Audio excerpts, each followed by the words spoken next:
Hello again, dear viewers, welcome. If that is indeed the correct word for what comes next to the second part of Watching the Defectives, the Waddlebottom file. My investigation into Anne Widdecombe, aka Granny Waddlebottom, continues and has even more horrors in store. The television years. Having left Parliament, she immediately became a television personality. Celebrity Fit Club, reality shows, documentaries, Louis Theroux. Hello. Hello. Good Hi. morning. How are you? Very well. Would you like to come in? I'm Louis. I know you're Louis. Would you like to come in, Yes, Louis? please. Right, come on in. There's a nice photo over here. Oh, that one. That was Oxford days. You look like a raven-haired temptress in that photo. Oh, well, there you go. I was young and glamorous, wasn't I? Well, you've still got lovely thick hair, haven't you? That's very kind of you. You have an internet site where you've written a poem about your cats. I have indeed. Goodness gracious, what is that? It's Mr. Pugwash, my black cat. Goodness gracious, are there others? Yes, indeed, my cat Carruthers. It's about my level. About you? Yeah. Well, you're unusual in many respects. You're a outspoken, prominent politician, but you're also a single woman of a certain age who's expressed, who said that, you know, you don't think you'll ever get married. You've said you're a virgin. In 2005, she appeared in a discussion programme on 5 to discuss who had been England's greatest monarch since the Norman conquest. Her choice of monarch was Charles II. Agony Aunt columns. The Guardian newspaper's Agony Aunt in 2005 BBC 2 showed 6 episodes of the Widdecombe Project. An Agony Aunt television programme also in 2005, she appeared in a new series of Celebrity Fit Club, this time as an Agony Aunt. Yet again in 2005, she presented the show Anne Widdecombe to the Rescue, in which she acted as an agony aunt, dispensing advice to disputing families, couples, and others across the UK. Political quiz shows. She was the guest host of the news quiz, Have I Got News for You Twice, in 2006 and 2007.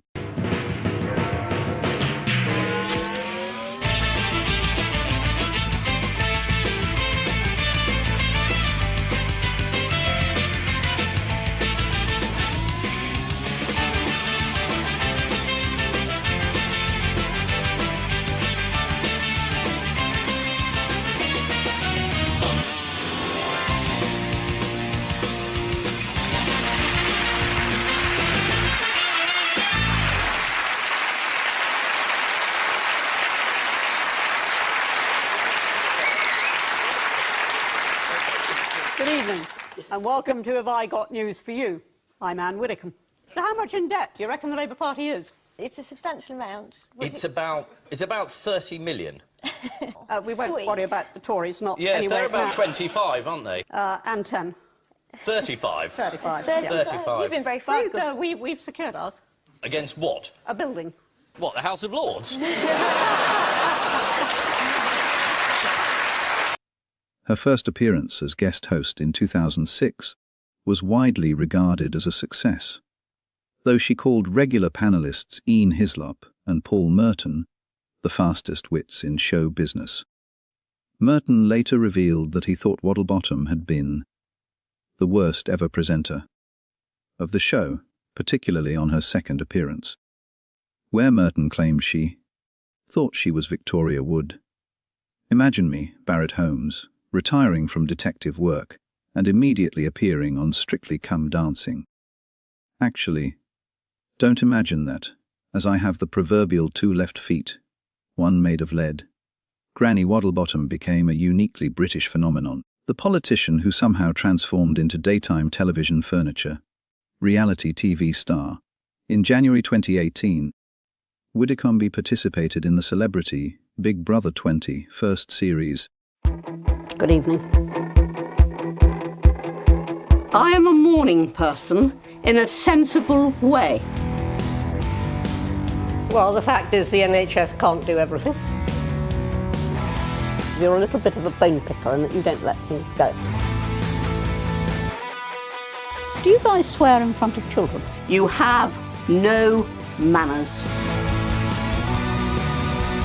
It's taking all the cheerfulness out of life. Oh dear, it's actually obscene first thing in the morning. No wonder they're all nominating me.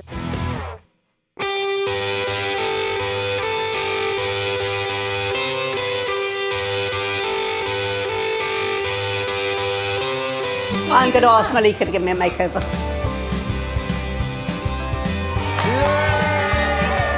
She's lovely. She's interesting to be around. I like discussing things with Shane. She's sweet.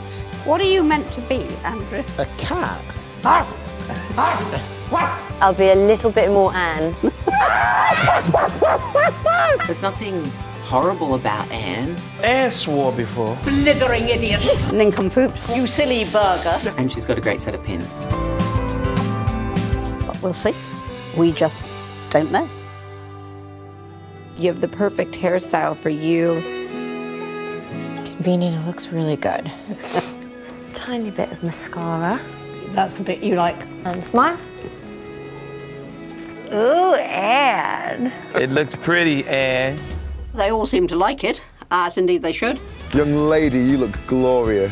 I like it. It's quite nice to have the men wolf whistling. I won't be able to keep my hands off you. Some chance. Give me a high five!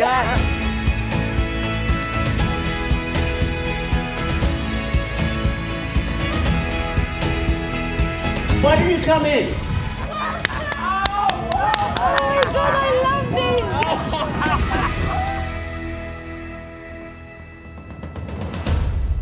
It's always nice to have something different. She was criticized over her comments regarding the Harvey Weinstein controversy and comments perceived to be anti-LGBT to her fellow housemates, most notably to drag queen Courtney act Shane Jennick. She finished the competition in second place behind Jennick. Yes, we have more Gamma news. Our Waddlebootom, yes. Our Granny Waddlebottom. Our celeb Big Brother's most hated star. How bosses push you to brink with ruthless rules and do not give special treatment. And Waddlebootom reveals the show even nearly got a whole new name during her series. But despite many predicting that Anne, who was 70 at the time, would be among the first to be evicted, she finished as runner-up with nearly 40% of the vote. Her time on the show was jam-packed with controversy, clashing with eventual winner drag queen Courtney Act over her anti-LGBT voting history. Yes, I can imagine them till have got on her like a house on fire, won't they? She also locked horns with India Willoughby on the issue of gay marriage, which saw Anne get slammed by many viewers who branded her the series hated villain. Now, in an exclusive interview with The Sun, Anne reveals what life was really like on set, with strict rules that pushed tensions to the max. You've got nothing. You're not allowed books. You're not allowed to do puzzles. You're not allowed to have a pencil and paper. I vividly remember on one occasion, one of my housemates did a noughts and crosses in some condensation on the window and was told to wipe it off. You had to purely survive on interaction with each other. Now, that's fine if you're not doing it for a day, but when you're doing it for a month, that's when all the tension starts. Yes, she talks about a time on Big Brother where the sleep deprivation was enormous. They have a rule that they won't switch out the dormitory lights until absolutely everyone is there. Well, of course, the young people carried on to all hours of the night. Though she said that, unlike her current contestants and fellow ex-Tory MP, Michael Fabulous Hair, I wonder whether we'll get to see our Michael Fabulous Hair tonight. And we have, yes, we have old dodgy syrup. Yes, we've just mentioned you. Granny snores as well as farts in her sleep. Mr. Blasé and those dodgy dentures of hers rattle worse than French shutters in a gale, and I have a far more fabulous plumage than Granny Waddlebottom or anyone else, don't I, Mr. Blasé? You most certainly do, dodgy syrup. No ruthless rules. While she knew she was set to be filmed 24/7, the lengths the producers went to achieve this still proved shocking. Several times I got out of bed and switched off the lights, and they just switched them on again. They used to tell us that we mustn't sleep during the day, and I used to yell and say, well, if you'd let us sleep at night, I wouldn't need to. As a former Tory politician in the 70s and now Graham Price stalker, it was given that there'd be some differences in attitudes between herself and her other housemates. Fortunately, she was still able to find an ally in Amanda Barry, who was 82 when she went on the show. The sheer number of cameras surprised me. They were absolutely everywhere. Even when you were sleeping at night, you had to have your microphone on the table beside you. So if you snore, the microphone will pick it up. But the degree of surveillance was lost on some of the other contestants, including Rachel Johnson, with whom Anne would go on to have a fiery clash over house chores. Good God. Can you imagine the conversation between them two? Good God. Rachel had a habit of saying, look, they won't share this bit, and then say something. And, well, of course, what did they do? They were largely very sensible people when I was doing it, but there were still a certain amount of snowflakery around, which, of course, Amanda and I, in our generation, had no time at all for it. We're the generation that had to get on with it. I didn't do snowflakeriness and endless hugging and all that sort of stuff. Not my scene at all. I actually said at one point to Malika, have you noticed how much people talk about themselves? Somewhat irritated me, but that's part of Big Brother, you know, like you're doing here in some article. Shut up, DB, and don't be so impertinent.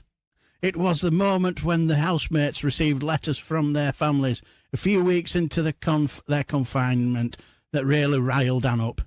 All the fuss, she said. They were in that house for a couple of weeks, 3 weeks max, but you would think that they had been separated from their families for 3 years.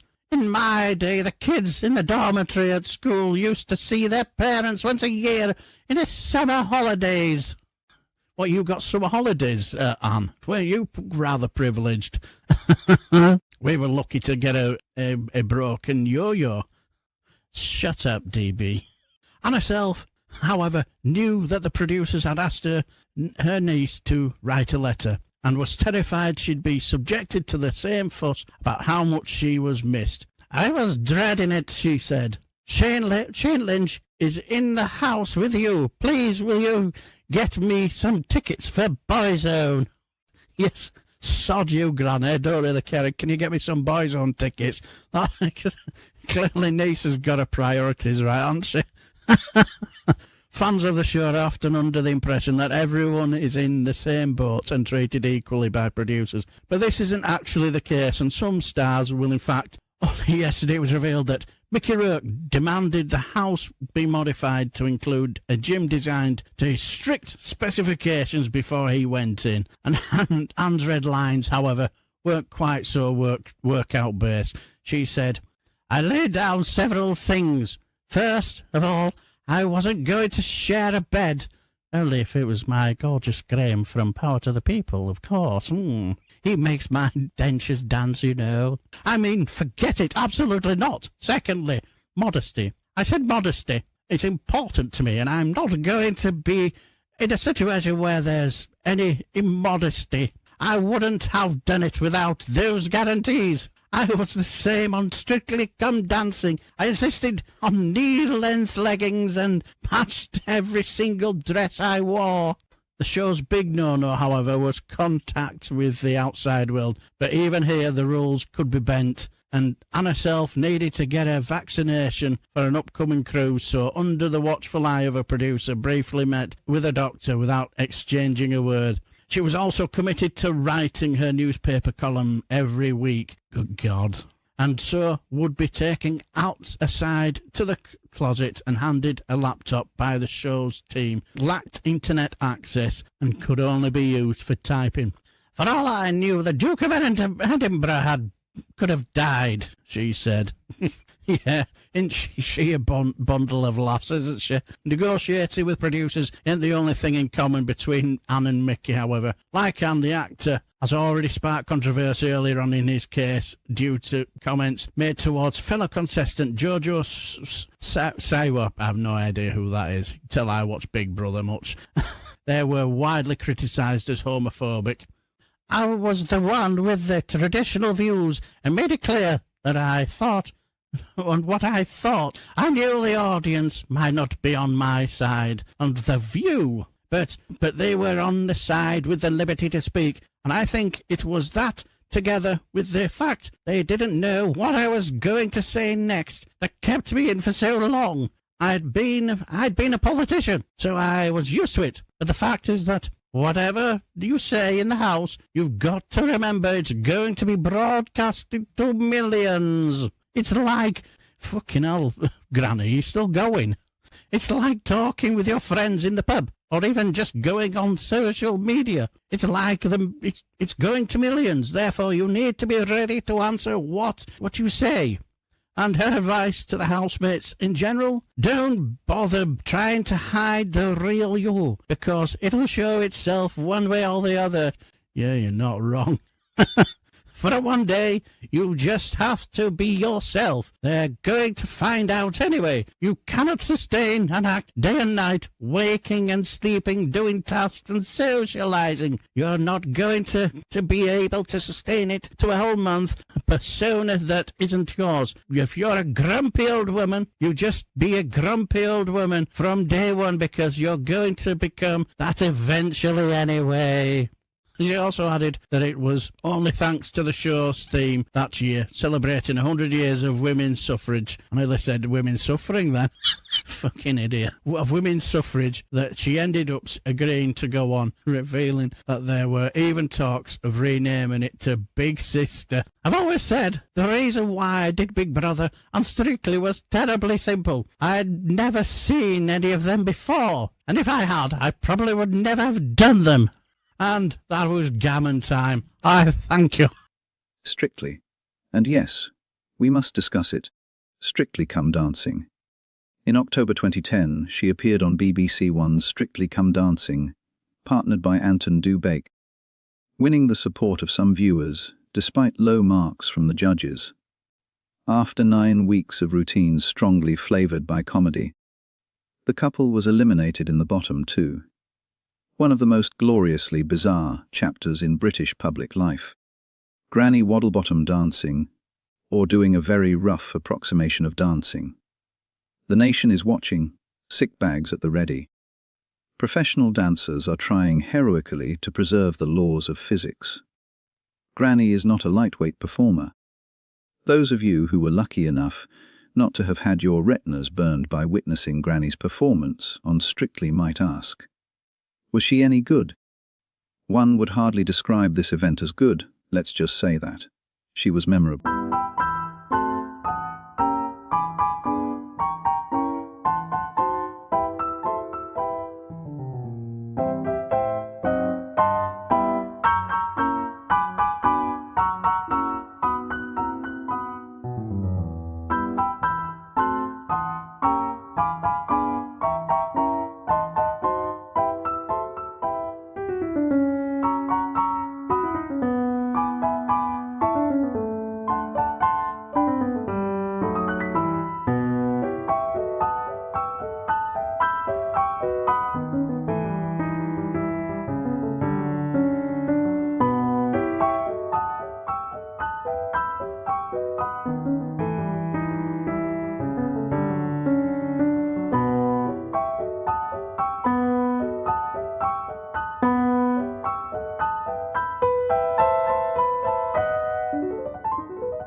And in television, that is often more valuable. Brexit arrives. Then came Brexit, the event that turned English politics into a national escape room. Granny Waddlebottom strongly supported leaving the European Union. For years, she had been a Eurosceptic. Now, suddenly, history arrived carrying a megaphone, and Granny Waddlebottom looked at retirement, looked at Brexit, and decided retirement had been overrated. The return. In 2019, she returned to politics as a candidate for the Brexit Party in the European Parliament elections in southwest England, which were held on 23rd of May, though she maintained that she would still vote for the Conservatives in the local elections that took place 3 weeks before. She was expelled by the Conservative Party immediately after her announcement. Waddlebottom had considered joining the Brexit Party in March 2019, but joined later. In May, Waddlebottom said that her decision to stand resulted from the government's failure to deliver Britain's departure from the EU on schedule. Both major parties need a seismic shock, she said, to see the extent of public disgust. She subsequently won her seat. Britain is an international laughingstock. Parliament's just beyond parody. And the whole nation is fed up to the back teeth and just wants a resolution. And I believe that if the Brexit Party can make enormous gains in the European elections and win overwhelmingly, that will send shockwaves, both in Labour heartlands, because it's not just about the Tory party, in Labour heartlands and in Tory shires, and it will make MPs rethink what they are doing, because it will be a big reaffirmation of the people's vote. So she returned to frontline politics, not with the Conservatives, not as an independent, but through Smeagol Frog-Arge's Brexit Party, which promptly got her expelled from the Conservatives, 40-plus years of membership. Gun. You might think that seems dramatic. However, English political parties treat defections the way medieval kings treated treason. The European Parliament. Granny then became a member of the European Parliament, which is perhaps the funniest irony in the entire file. Granny became a member of the European Parliament Committee on Civil Liberties, Justice and Home Affairs, LIB. Waddlebottom stood as a candidate for Plymouth Sutton and Devonport in the 2019 UK general election, coming a distant third but just retaining her deposit with 5.5% of the vote. Smeagol Frog-Arge said that she was told by the Conservative Party that she would be part of their Brexit negotiations if she stood down as a candidate, a committed Eurosceptic, elected to the European Parliament, to help Britain leave Europe. From inside Europe. That is not politics. That is performance art at its finest. The slavery comparison. Waddlebottom was elected as a member of the European Parliament for the Brexit Party on 23rd of May 2019 in the European elections. On the 3rd of July 2019, she used her maiden speech in Strasbourg to compare Brexit to slaves revolting against their owners and to a colonized country rising up against occupying forces, a stance which was criticized by members of both the European Parliament and the British House of Commons. The comparison generated substantial criticism. May I say that if I needed any convincing at all, that the best thing for Britain is to leave here as soon as possible. It was the way that those elections were conducted yesterday. Because if that is this place's idea of democracy, then that is a serious betrayal of every country that is represented here. Because it is not democratic at all. And that is just one of many reasons why Britain is right to be leaving this place, hopefully on Halloween. And it is right because there is a pattern consistent throughout history of oppressed people turning on the oppressors, slaves against their owners, the peasantry against the feudal barons, colonies, Mr. Verhofstadt, against their empires. And that is why Britain is leaving. and it doesn't matter which language you use, we are going and we are glad to be going.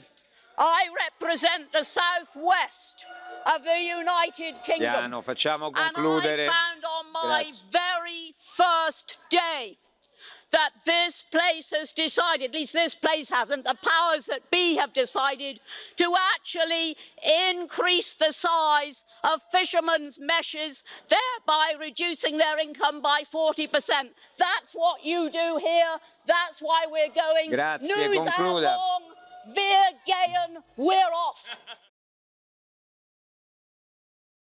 Because one recurring feature of politics is this: whenever someone begins a sentence with, "This is just like," it usually isn't like that at all. Deform UK plc. Eventually, the Brexit Party evolved, or should that be mutated? Anyway, it changed, rebranded, and for our investigation, we shall refer to its successor by the only name appropriate, Deform UK plc, a party whose existence has given conservative strategists approximately 17 consecutive migraines. Granny Waddlebottom eventually became associated with Deform UK plc and served as one of its prominent voices on immigration and justice. The Controversy Factory. By now, the pattern should be familiar. Every few years, Granny Waddlebottom says something. Television explodes, radio explodes, newspapers explode, Twitter explodes. Then Granny Waddlebottom appears on television to explain why everyone else is wrong. And somehow the cycle repeats. Like a particularly English weather system. Barrett's verdict. So what have we learned? Who exactly is Granny Waddlebottom? A ribble, a traditionalist, a social conservative, a media personality, a political survivor, a human time capsule? The answer is yes. Because few politicians manage to remain relevant across 5 decades. Some are known as the big beasts of the party, but Granny became known as the dinosaur.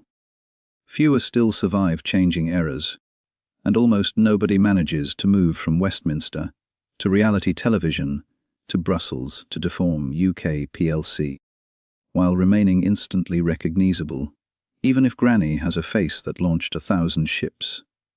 The final monologue. And so concludes our investigation into the curious case of Granny Waddlebottom, a woman who spent half a century disagreeing with modernity. Sometimes successfully, sometimes unsuccessfully, but never quietly. She has been a minister, an opposition figure, a rebel, a television celebrity, an MEP, a campaigner, an author, and perhaps most impressively, a politician whom almost everyone can identify from a silhouette. In the grand detective novel of British politics, Granny Waddlebottom occupies a very special role. Not the hero, not the villain, not even the suspect, but the eccentric witness who keeps stealing every scene. I have been Barrett Holmes. Until next time, like, comment, subscribble, and share widely. Stay observant, stay skeptical. Question everything. I remain Barrett Holmes. And these are the files from the Defective Defectors.